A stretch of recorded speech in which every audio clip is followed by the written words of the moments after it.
I whispered about the queen's beauty, certain no one could hear me. Yet in the silent pulse of the palace, every word was captured, every heartbeat observed, and what I thought was a private thought became the spark of a connection that would change everything. Captain Ryland stepped cautiously through the grand atrium of the palace, feeling more like an overeager tourist than a representative of the United Earth Alliance. The floor beneath him glimmered with iridescent panels that shifted colors under his every step, reflecting patterns that suggested some intricate alien language, though he had long ago given up trying to decode it.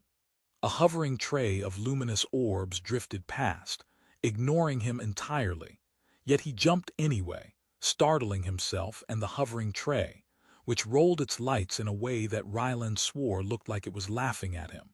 He muttered a shaky apology to the tray, realizing quickly that neither human etiquette nor common sense would guide him here. He tried to steady his breathing as he glanced up.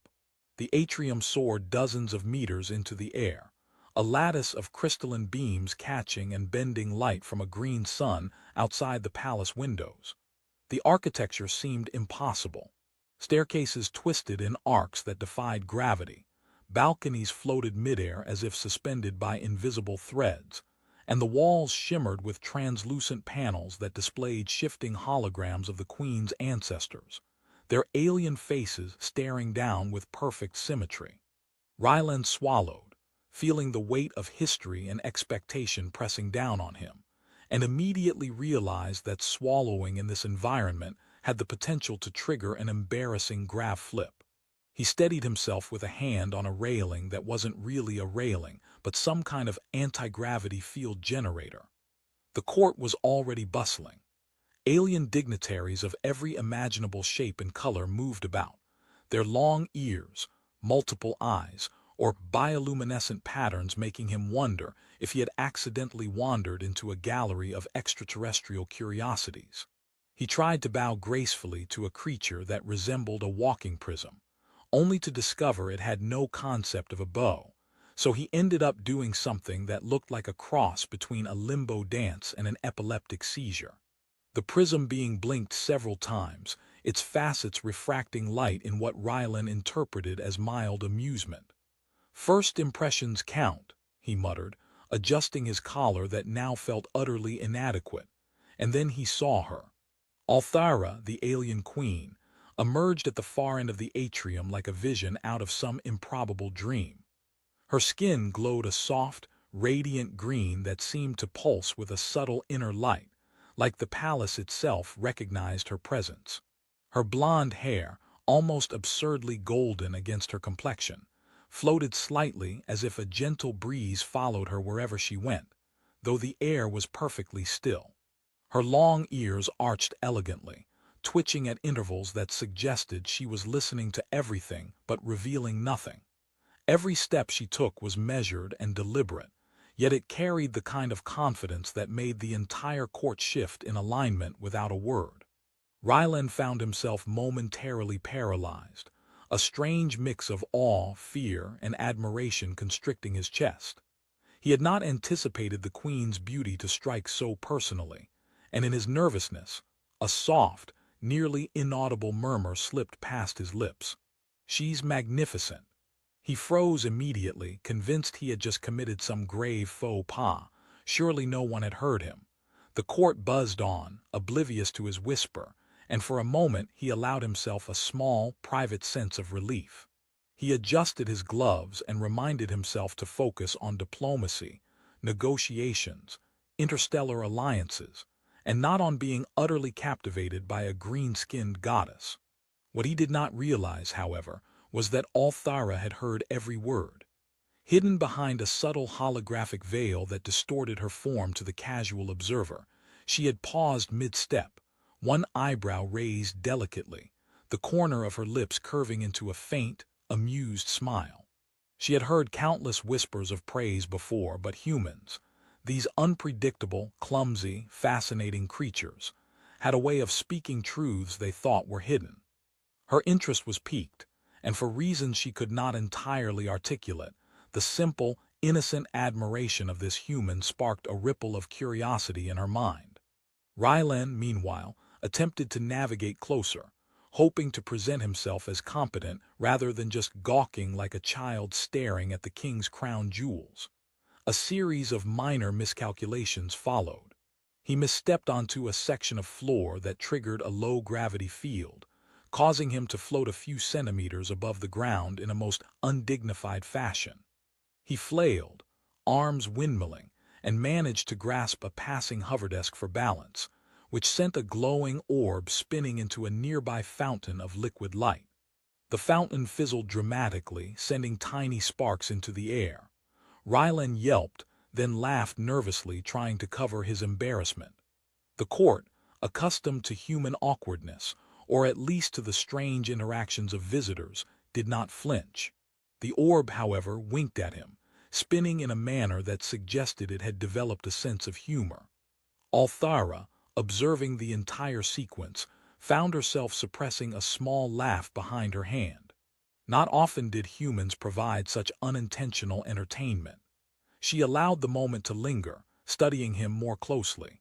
The way his brow furrowed in concentration, the nervous twitch in his fingers, the almost comic flail of his limbs as he corrected each mistake.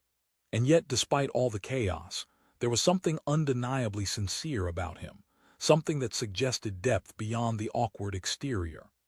Rylan finally reached a platform near the queen, and as he straightened himself, trying to project an air of dignity, he caught a glimpse of her eyes, eyes that seemed impossibly bright, shimmering with intelligence, amusement, and something softer that he could not quite place.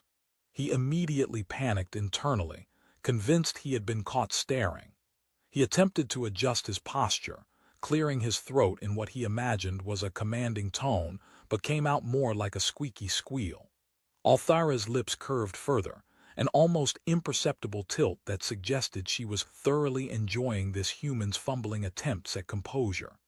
"Captain Rylan," she said finally, her voice smooth and melodic yet carrying a subtle undertone of amusement, "you navigate our halls with enthusiasm." There was a pause, then a playful arch of her eyebrow. "Do humans often float uncontrollably when trying to impress royalty?" Rylan blinked. Only when the royal floors insist on testing our reflexes." He realized mid-sentence how ridiculous he sounded but decided to run with it, adding, "It builds character." He almost immediately regretted the addition. Althara's laughter, quiet but bright, echoed gently through the chamber, and for a brief moment Rylan felt as if the galaxy itself had tilted just for him. He was supposed to be on a mission, here to negotiate alliances, to discuss trade routes and treaties, yet he could not help but be drawn into the orbit of this queen who balanced majesty, humor, and a curious warmth that humans rarely encountered. She gestured to a hovering chair which obediently moved toward him, adjusting its height automatically. "Sit," she commanded, voice still lightly teasing, "and try not to collide with any more furniture. Or if you do, at least make it entertaining." Rylan sank into the chair, grateful for solid footing and mildly horrified by the silent laughter of a court that seemed entirely composed of beings who floated or hovered or moved in ways his earth-trained mind could barely comprehend. He attempted a polite nod, nearly tipping the chair backward in the process, and caught himself just in time. Althara's eyes twinkled with amusement, her long ears flicking as though each twitch was a punctuation mark on his every move. As the human tried to compose himself, the queen leaned forward slightly, her fingers brushing over a control panel that caused a small hollow projection of the stars above to shimmer and rearrange into constellations from Earth. Rylan's mouth opened in awe and he quickly covered it with his hand, afraid he might make another social faux pas. You know our stars?" he asked, voice trembling between admiration and panic. Althara's smile softened. "I know many things, Captain, but tonight I am particularly interested in learning how a human perceives the subtle poetry of unintended compliments." Her eyes sparkled, and Rylan, utterly flustered, realized that the whisper he had thought private, "She's magnificent," was now the catalyst for this intimate, unpredictable interaction. As the evening stretched on, Ryland stumbled through more diplomatic faux pas, accidentally spilling a drink that morphed into glowing motes of light and drifting harmlessly around the room, narrating his own clumsy attempt at humor. Althara observed, teasing yet never condemning, occasionally flicking her finger to nudge a hovering drone into his path, only for him to recover in increasingly ridiculous ways. The humor alleviated tension, and slowly, Ryland began to see the palace not as an alien labyrinth designed to intimidate him, but as a playground where mistakes became stories, and stories became bridges between worlds. By the time the evening drew toward the palace's suspended gardens, where luminescent flora hummed softly in artificial night air, Ryland realized he had survived intact, though thoroughly exhausted. Althara's presence remained magnetic, her laughter and subtle teasing threading through every moment. Somewhere between the awkward stumbles, whispered compliments and the Queen's keen observations, a fragile thread of connection had formed, unspoken, yet charged with possibility. And for the first time since stepping into this palace, Captain Ryland allowed himself to relax, if only slightly, knowing that the human capacity for humor, error, and honesty had not gone unnoticed. The stars outside the glass dome of the atrium stretched endlessly, and in that cosmic infinity, the human and the alien queen began a conversation without words, one that promised both mischief and wonder in equal measure. Ryland awoke the next morning in a guest chamber that seemed to float more than sit on any surface. The bed was a levitating platform, softly humming as it adjusted to the contours of his body, which made him feel both pampered and absurdly ridiculous. The sheets shimmered in translucent layers, catching the green light from the palace's solar windows and reflecting faint constellations that shifted gently across the walls. He attempted to swing his legs over the side without toppling himself into a minor anti-gravity mishap, only to discover the bed responded to every motion as if alive. He stumbled into a delicate hover lamp that spun in the air like a confused firefly, nearly sending a small holographic globe into orbit around the room. Muttering to himself, he retrieved it and tried to straighten his uniform, which now seemed ill-fitted in a room where even gravity had an opinion. The morning meal arrived as a series of floating nutrient pods, each radiating a faint glow and gently humming as if anticipating his selection. He poked one cautiously, only for it to buzz and reposition itself when it detected indecision. One pod hovered closer, nudging his hand with what he could swear was mild impatience. Ryland shook his head, laughed at himself and took a bite, noting the surprisingly pleasant taste. Somewhere behind the door, Althara was undoubtedly observing him, probably noting every human quirk with a mixture of curiosity and amusement. The thought made his stomach knot in an odd combination of embarrassment and anticipation. When he was sufficiently fed, he made his way to the atrium once more, determined to appear competent this time. The palace, however, seemed intent on undermining his confidence. Gravity fields shifted beneath his feet at the wrong moments, causing his boots to slide over polished surfaces or float slightly above the floor. He collided lightly with a holographic display that projected the history of interstellar treaties, sending bright, animated representations of planetary leaders spinning in midair.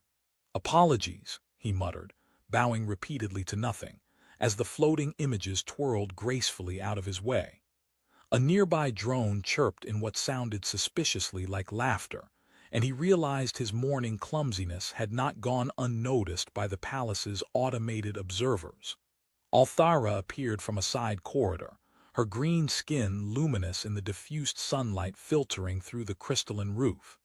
She carried herself with her usual elegance, her blonde hair glinting as if threads of light had been woven into each strand. Her long ears flicked once-twice, in perfect synchronization with the hum of the palace. She observed Ryland with the faintest arch of her brow, a subtle smirk forming at the corners of her mouth.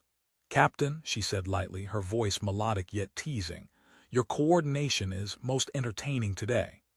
Ryland froze mid-step, unsure whether to bow, salute, or simply sink into the floor. Entertainment is part of my diplomatic skill set, he offered, feeling each word wobble under the weight of nervousness. Althara's lips curved with amusement. Indeed, she replied, stepping closer, each footfall causing a faint ripple in the light beneath her. Though it may be advisable to avoid demolishing any historical exhibits this time. He grinned sheepishly. I shall try to be less entertaining then. Do not try too hard, she said, her tone teasing. There is charm in genuine missteps. Her eyes lingered on him for a moment, and Ryland felt as if he were being both judged and carefully measured, though he could not determine which assessment carried more consequence. The morning passed in a series of comedic exchanges. Ryland attempted to navigate the palace's library, a vast, multi-tiered labyrinth of floating books, holographic archives, and levitating data spheres. He accidentally activated a data sphere that projected an enormous hologram of a human diplomat tripping over a rug in the great assembly hall on Earth, earning a chuckle from Althara. She flicked her fingers, and the image froze in mid-gesture, perfectly capturing the human's awkward fall. Ryland's face turned crimson, though he could not hide a reluctant smile. Next, he was guided to a garden suspended high above the main atrium, where luminescent plants swayed gently in artificial breezes. The air was fragrant with alien pollen, some of which seemed to hum softly when disturbed. Ryland reached out to touch a softly glowing vine, only for it to retract slightly, twining back into itself like a shy animal. It's okay, he said apologetically, half expecting the plant to respond verbally. Althara's laughter floated behind him, light and musical. Do you speak to all flora in this manner, Captain? She asked, leaning on a floating balustrade, her eyes sparkling with amusement. I only the intelligent ones, he said, attempting casualness, though his words came out awkward and stilted. Althara tilted her head, considering him. Then perhaps the garden has judged you worthy, she said. A single glowing flower unfolded fully, releasing a pulse of soft light that bathed him in a surreal glow. Ryland blinked, utterly enchanted. As the day continued, Althara introduced him to aspects of the palace that challenged his every human instinct.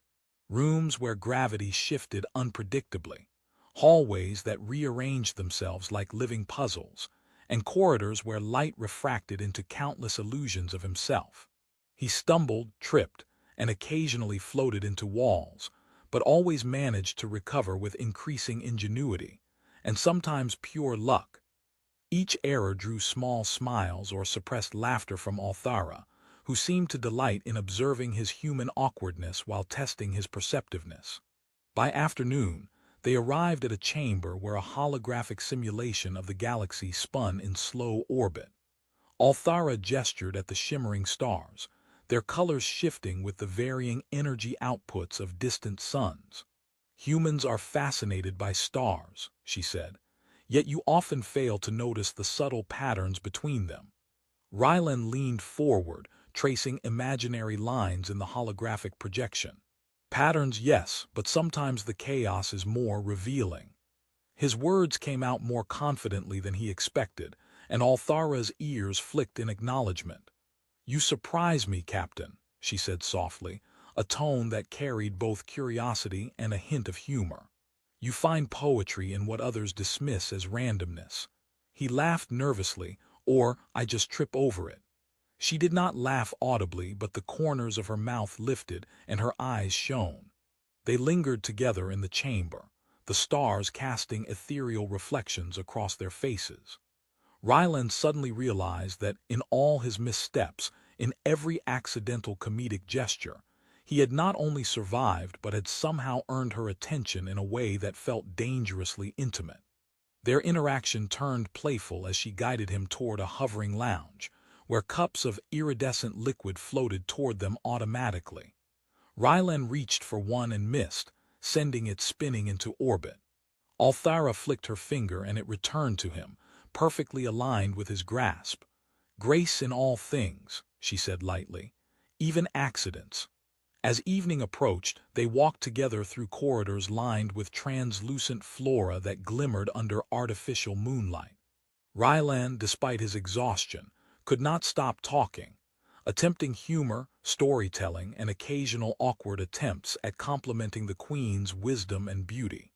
Each remark, however clumsy, drew small smiles or faint laughter from Althara, who observed him with a keen mixture of amusement and interest. At one point, Ryland tripped over a subtle anti-gravity ripple, colliding with a floating sculpture of a historical queen. He braced for scolding or reprimand. Instead, Althara extended a hand, catching him with effortless precision. "You are fearless in your clumsiness," she said, her voice rich with teasing warmth. "Or perhaps unaware of danger entirely." "I prefer optimistically unprepared," he quipped, which earned him a small, delighted laugh from her. It was a sound he would remember long after the stars outside faded into night. They paused at the edge of a balcony overlooking the central atrium. The city outside the palace stretched in glowing spires and drifting aerial vehicles, the entire vista pulsating with alien life and energy. "You see, Captain," Althara said, her hand resting lightly on the railing, "sometimes the universe rewards those who stumble with open eyes and a willing heart." Ryland nodded, feeling the truth of her words in his chest. He was a human, a creature of instinct and error. Yet here, under the luminous skies and in the company of a queen who laughed at his mistakes, he felt a sense of belonging, however temporary or fragile. They lingered there, joking lightly, sharing stories of mistakes and small triumphs, until the soft pulse of palace lights signaled the end of the day. Ryland realized that the queen's amusement was not merely indulgent. It was a subtle invitation into her world, a delicate acknowledgement that even in a court of grandeur, humor and humanity could carve their place. And in that suspended moment above the glowing city, Ryland felt, with tentative certainty, that he had not only survived the palace but had begun to weave a thread of connection, one filled with laughter, curiosity, and the promise of unpredictable adventures to come. Ryland awoke to the soft hum of the palace, which seemed to pulse in rhythm with his own heartbeat. The morning light filtered through the crystalline windows in streaks of green and gold, illuminating floating gardens and corridors that twisted like gentle ribbons through the air. For a moment, he allowed himself to simply breathe, feeling the calm that had slowly replaced the nervous tension he had carried since his arrival. The palace no longer felt alien. It felt alive, and he was no longer an outsider stumbling through it, but a participant in its quiet rhythm. He swung his legs over the levitating bed carefully, noticing that even the subtle movements no longer triggered the floating mishaps that had plagued him before. Somehow, in this place of impossible architecture and living light, he had begun to learn balance, not just of body, but of mind. The morning began with a breakfast that arrived as a small cloud of levitating fruit spheres, each emitting soft musical notes as he approached. Ryland watched them drift toward him, arranging themselves with a precision that seemed almost sentient. He reached for one and it bobbed slightly, teasing him. He laughed aloud, a genuine, unself-conscious sound, and the spheres responded with a soft chime, as if in acknowledgement. Somewhere in the shadows, Althara observed him, her green skin glowing faintly in the filtered light, blonde hair catching glimmers of the sun. She leaned on the floating balustrade, her long ears twitching, a faint smile on her lips. "You handle the morning ritual well," she said, her tone lightly teasing but filled with warmth. "Far better than when you first arrived." Ryland felt a flush of pride and embarrassment simultaneously. I suppose repetition teaches skill," he said, "or at least survival." He tried to bow, almost forgetting that gravity still obeyed him reasonably. Althara's laughter, soft and melodic, filled the atrium. "Indeed. But one learns more from observing than surviving," she added, her eyes bright with amusement. The day unfolded with the leisurely pacing that now felt natural to him. Althara led him through chambers he had not yet explored. A room where holographic stars shifted according to real-time galactic movements. a library suspended in air with books orbiting like miniature moons, and a hall where alien musicians played instruments that emitted ribbons of light instead of sound, translating vibrations directly into visual symphonies. Rylan, once clumsy and hesitant, now moved through each space with a combination of curiosity and confidence, occasionally tripping but recovering with a grace he did not know he possessed. Althara's observations became subtler, her amusement now mingled with genuine respect. She saw that the human had adapted, not perfectly, but with heart, humor, and perceptiveness that few could teach. Eventually, they arrived at the Grand Council chamber, where representatives from distant worlds waited to discuss treaties and alliances. Ryland's first instinct was still anxiety, but he caught Althara's eye and allowed a small smile to settle on his lips. She returned it, her expression soft but firm. When he spoke, his words carried clarity and diplomacy, interspersed with touches of humor that drew laughter from even the most solemn of alien delegates. A holographic display flickered to life, projecting Earth's star systems with a flourish of light, and Ryland gestured toward it with confidence, explaining trade routes and diplomatic strategies. Occasionally, he added wry commentary, like a star that refused to cooperate with navigation charts, or a moon that clearly had a sense of humor. The room erupted in polite chuckles, easing tensions, and Ryland felt a thrill of accomplishment. He had not only survived the palace and its eccentricities, but had found a way to make himself heard and respected. Althara watched, a quiet satisfaction in her expression. She had tested him, guided him, and allowed the humor of mistakes to reveal the essence of his character. The human had grown, not merely by mastering alien technology or navigating impossible corridors, but by embracing vulnerability, learning to laugh at himself, and connecting authentically with others. It was this growth, she realized, that made him more than a visitor. He had become a participant in her world, a partner in understanding and curiosity. After the council adjourned, they returned to the floating gardens above the atrium. Bioluminescent flowers swayed gently, sending soft pulses of light into the air. Ryland trailed his fingers through a vine that responded with tiny sparks, laughing as he recoiled when one brushed his skin like a gentle static shock. "It's trying to prank me," he said. "A very polite prank." Althara's laugh was quiet, melodic. "Perhaps it recognizes a kindred spirit in you," she suggested, flicking her long fingers across a hovering petal that twirled gracefully. "Or perhaps it simply enjoys watching humans flail." "I'll take the compliment either way," Ryland said, grinning. For the first time, his humor no longer masked nerves, it reflected his genuine self. The day shifted into evening, and they found themselves on a balcony overlooking the city beyond the palace. Towers glimmered like veins of light against the dusky sky, floating vehicles drifting gracefully between them, and the stars beyond stretched endlessly, a constant reminder of the vast universe around them. Ryland felt a deep sense of peace, tempered with awe. He had arrived at this palace anxious, clumsy, and uncertain, believing that his words and actions mattered little. Now he understood that even the smallest gestures, whispered compliments, missteps, laughter, could bridge worlds, hearts, and cultures. Althara stepped beside him, her presence both grounding and exhilarating. "You have learned much in a short time," she said softly.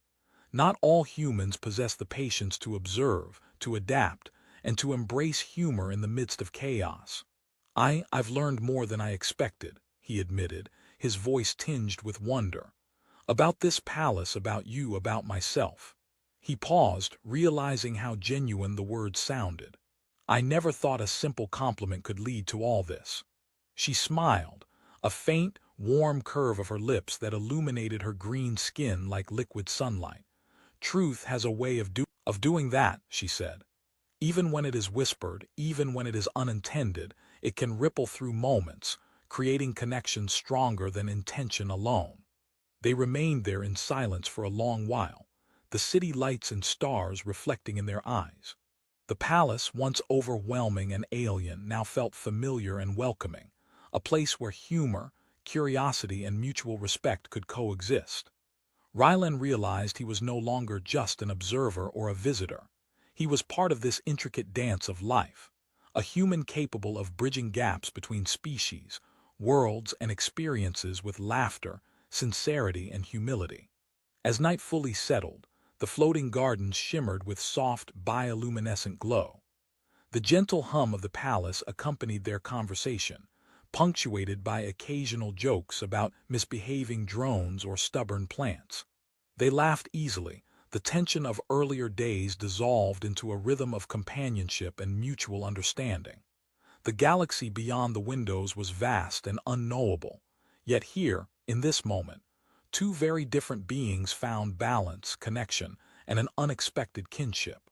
Ryland finally turned to Althara, a small grin on his face. "I suppose I can handle almost anything now, except perhaps accidentally insulting a queen while trying to compliment her again."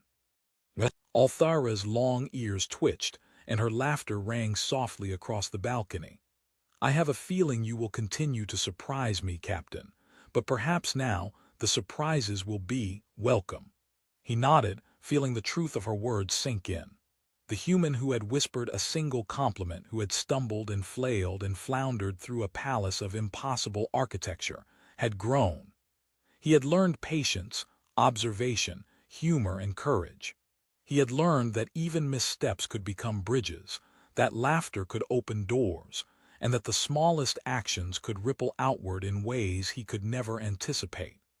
The night deepened, and the palace settled into quiet hums of light and energy.